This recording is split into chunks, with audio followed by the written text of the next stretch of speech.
Quando eu acordei do coma, eu fui entendendo, mesmo dopado com um monte de remédios, que eu teria que ser amputado. Eu tinha sentimentos mistos sobre isso. Por um lado, eu queria que cortassem logo os meus braços e minhas pernas para eu poder ir para casa. Mas por outro, eu me agarrava a uma falsa esperança de que aquilo não fosse acontecer, sabe?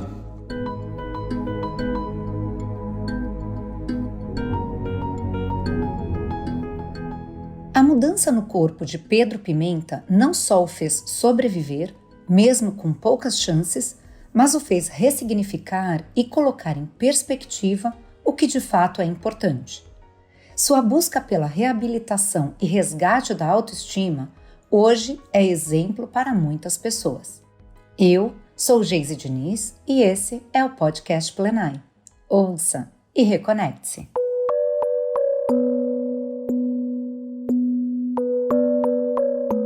O dia amanheceu ensolarado, meus pais viajavam de férias e eu estava sozinho em casa com meu irmão do meio, o Lucas, e a então namorada dele. Eu acordei antes que eles e fui pro cursinho. Tinha 18 anos e estava estudando para seguir os passos dos meus irmãos, entrar numa faculdade pública de engenharia. Às sextas-feiras, eu e alguns amigos do cursinho saímos para dar uma descomprimida no almoço. Só que nesse dia eu não consegui terminar de almoçar. Eu me senti bem mal. Pedi a conta, peguei o carro e voltei para casa. Quando eu cheguei, fui direto para o banho e vomitei dentro do chuveiro. Meus sintomas pareciam de dengue, dor de cabeça forte, febre, náusea, desconforto nas extremidades. Naquela noite, a gente ia sair para comemorar o aniversário do Lucas. Mas como eu estava mal, o meu irmão mudou os planos e chamou os amigos para irem lá em casa. Eu não consegui me divertir naquela festa. Eu fui me deitar e acordei lá para as 3 da madrugada, com dificuldade até para me mexer. Logo eu chamei o Lucas, a namorada dele é médica e na época fazia residência em pediatria. Na hora que ela viu as pintinhas roxas nos meus braços e pernas, ela começou a gritar. Disse que a gente precisava ir correndo para o pronto-socorro. Os dois me colocaram no carro e me levaram para o hospital.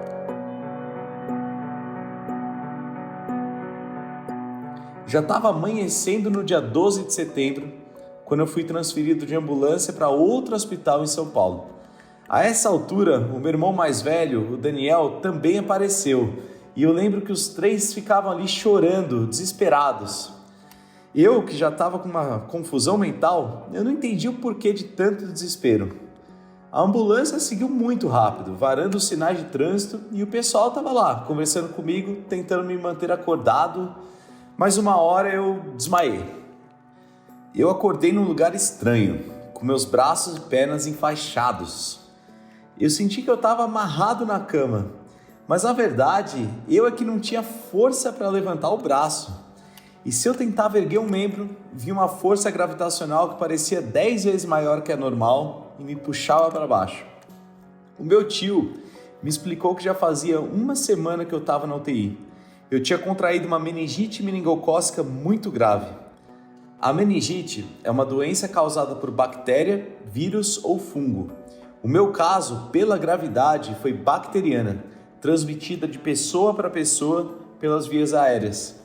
Eu vinha de um ritmo muito intenso de estudos para o vestibular e estava dormindo muito pouco. O meu sistema imunológico enfraqueceu e a bactéria se instalou. Quando eu entrei no pronto-socorro, eu estava num quadro de choque séptico já, ou seja, de infecção generalizada. Só o fato de eu ter despertado do coma já foi considerado um milagre. A minha chance de sobrevivência ali era menor que 1%. Eu só fui ter noção da gravidade do meu quadro na minha primeira troca de bandagens dos braços e das pernas. Eu vi meu braço todo preto. Tinha uma parte com o osso já carcomido. E eu acho que ali as drogas que os médicos me davam também tinham o objetivo de me deixar meio zonzo. Eu não estava 100% consciente. E, sinceramente, eu acho que era melhor assim.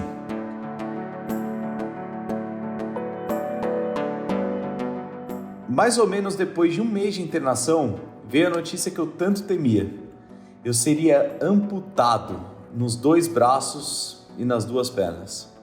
A véspera da operação foi muito esquisita, porque eu tive meio que me despedir da minha família. Eu tinha plena consciência de que a minha chance de sobrevivência ali não era muito alta. E a família toda aquele dia veio me visitar. Tios, primos, estava todo mundo rezando pelo sucesso da operação. Mas o clima era de velório.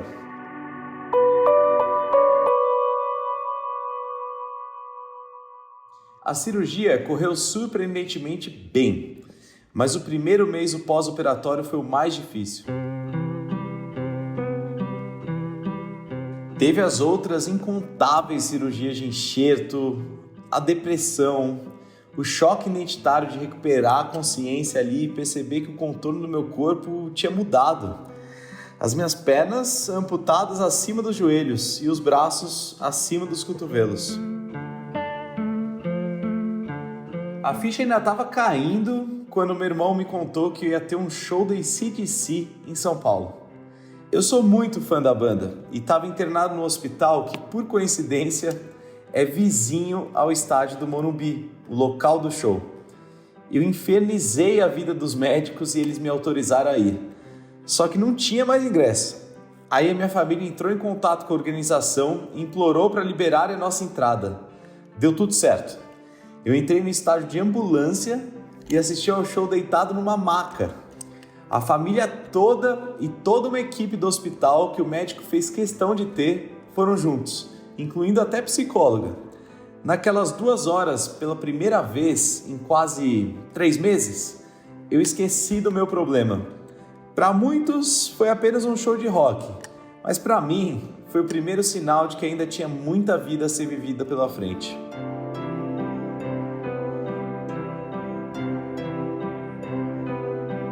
Eu voltei para o hospital e ainda passei lá o Natal, Ano Novo e o meu aniversário de 19 anos. Foram 5 meses e meio até a alta. Quando eu finalmente voltei para casa, o meu pensamento era: beleza, resolvi o maior problema que eu tinha, que era não morrer. Mas agora eu tenho um problema gigante para o resto da minha vida. Como é que eu vou viver assim? Como que eu ia escovar os dentes sozinho? Me trocar, comer, fazer as atividades mais básicas do dia a dia? Durante o processo de reabilitação com próteses, eu procurei o máximo de informação possível. Porém, o diagnóstico dos médicos era de zero independência. Segundo eles, eu teria que usar uma cadeira de rodas e precisaria de um cuidador em tempo integral, para sempre. Eu queria usar prótese para caminhar, mas sem as articulações, joelhos, cotovelos, os médicos diziam que seria impossível. Segundo eles, se eu conseguisse dar alguns passos com próteses, já seria uma vitória. Então a gente contratou um cuidador de segunda a sexta no horário comercial, que era o Silvio, e meus irmãos e meus pais se revezavam no resto do tempo. Eu não tinha força nem para me sentar sozinho. Colocaram uma campainha eletrônica ao lado da minha cama e quando eu acordava, eu tocava essa campainha para o Silvio vir, me colocar de pé, me vestir e me botar numa cadeira.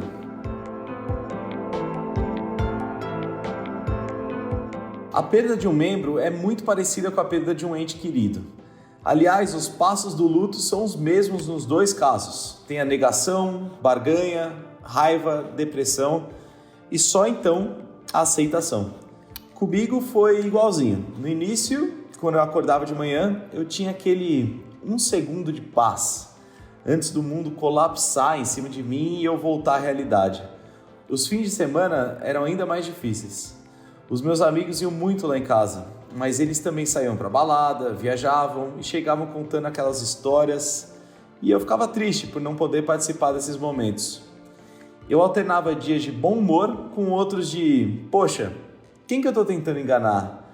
Eu estou aqui tentando me manter feliz o máximo possível, mas a verdade é que eu estou parado e o resto do pessoal está andando. Eu procurei ocupar o tempo estudando produção de música eletrônica no computador. Eu sempre gostei de tocar instrumentos, e essa é uma maneira de continuar conectado à música. Eu estudava umas 8 horas por dia. Também peguei firme na fisioterapia e 3 vezes por semana eu ia para a clínica lá com o Silvio. Rapidinho eu já conseguia me sentar sem precisar de ajuda. Foi uma baita vitória. Na reabilitação, o pessoal da clínica comentou sobre um congresso de próteses e órteses, o maior do mundo, que aconteceria na semana seguinte. Eu fui para o congresso, peguei vários cartões de visita, entre eles um de um americano, o Kevin Carroll, vice-presidente de uma empresa chamada Hanger. E ele me falou: cara, a gente está reabilitando pessoas que perderam as 2 pernas acima dos joelhos. A gente tem um protocolo que está colocando a galera para andar, inclusive dirigir carro sem adaptação. Você tem tudo para dar certo e se você fizer um esforço descomunal, vai conseguir. Eu nem dei bola, porque muita gente me prometeu maravilhas nesse congresso. Os caras querem vender, né? Então eu desconfiei, porque eu sabia que na época não existiam casos de sucesso com amputações iguais às minhas. Então, peguei o cartãozinho dele, guardei na mala, junto com tantos outros, e voltei para o Brasil. 6 meses depois, numa última tentativa, eu fui para Chicago, nos Estados Unidos, para me reabilitar numa clínica de lá. Eu continuava inconformado com a ideia de não caminhar. Passei 3 meses lá me reabilitando. Faltava pouco tempo para eu voltar para o Brasil e eu ainda estava numa cadeira de rodas quando eu vi na internet um vídeo que mudou a minha vida. Eram imagens de um californiano, o Cameron, que perdeu 3 membros no acidente de trem. Ele também teve as pernas amputadas acima dos joelhos, só que ele não só andava, como descia uma rampa no vídeo com próteses nas pernas, uma coisa inimaginável. Os joelhos são como dobradiças com pistão hidráulico. Sabe aquelas portas que você abre e ela fecha devagar? Essa é a função dos joelhos protéticos. Você chuta o pé para frente, a perna estende e dobra devagar, porque ela tem esse pistãozinho hidráulico. Porém, mesmo com esse sistema, é muito difícil caminhar. Quanto mais descer uma rampa. E o meu irmão, que estava ali comigo, achou que era uma montagem. Mas eu fiquei muito intrigado. A empresa do vídeo era a mesma do cara que tinha me entregado aquele cartão, o tal do Kevin. Lembra dele? E eu liguei umas 3 vezes para ele. Nas 2 primeiras, o celular caiu na caixa postal direto. Na terceira, ele atendeu. E por uma dessas coincidências do universo, ele tinha acabado de pousar em Chicago. Nesse mesmo dia, uma sexta-feira, às 10 da noite, ele foi lá no apartamento onde eu estava hospedado. E ele veio e disse: na semana que vem vai ter um campeonato de triatlon para amputados em San Diego, lá na Califórnia. E esse menino aí do vídeo vai estar lá. Você pode ir e ver com seus olhos. Eu tô te dando um caminho das pedras. Se você não for, a escolha é sua.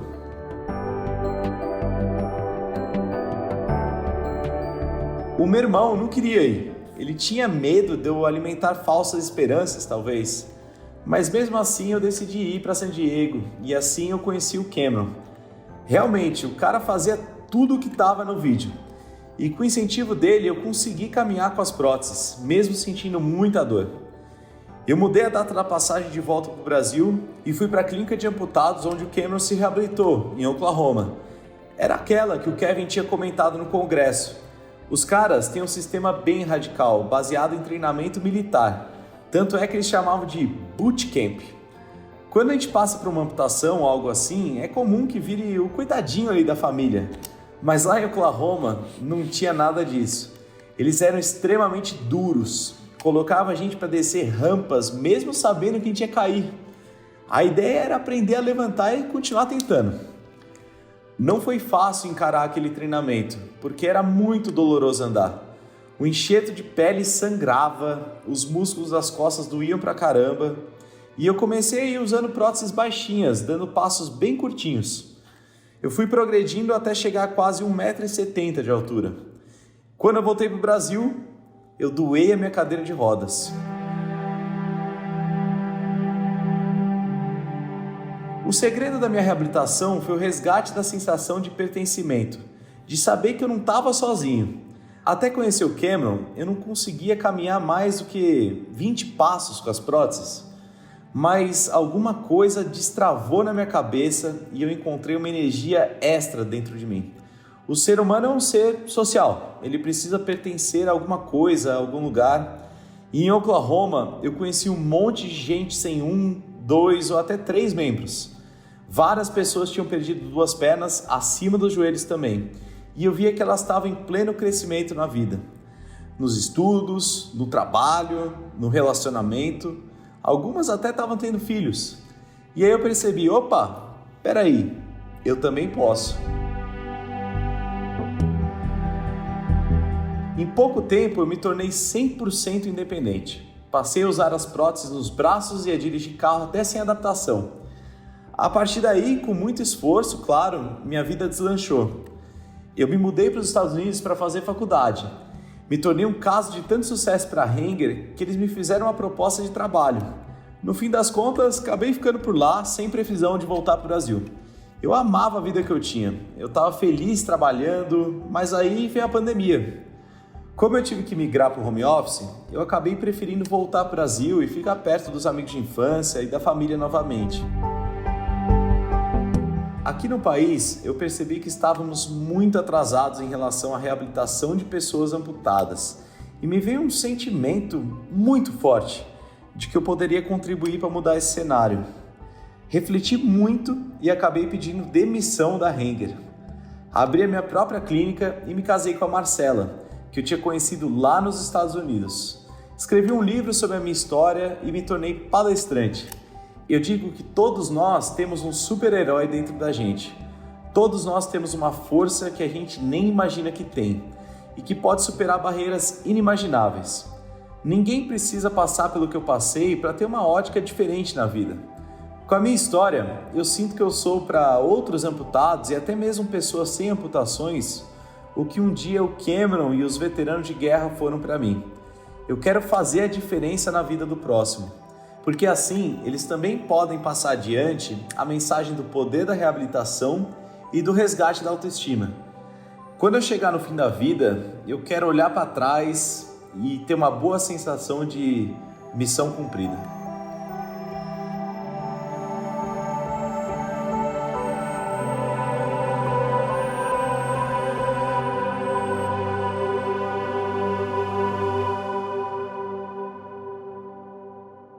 Nossas histórias não acabam por aqui. Confira mais dos nossos conteúdos em plenai.com e em nosso perfil no Instagram, @portalplenai.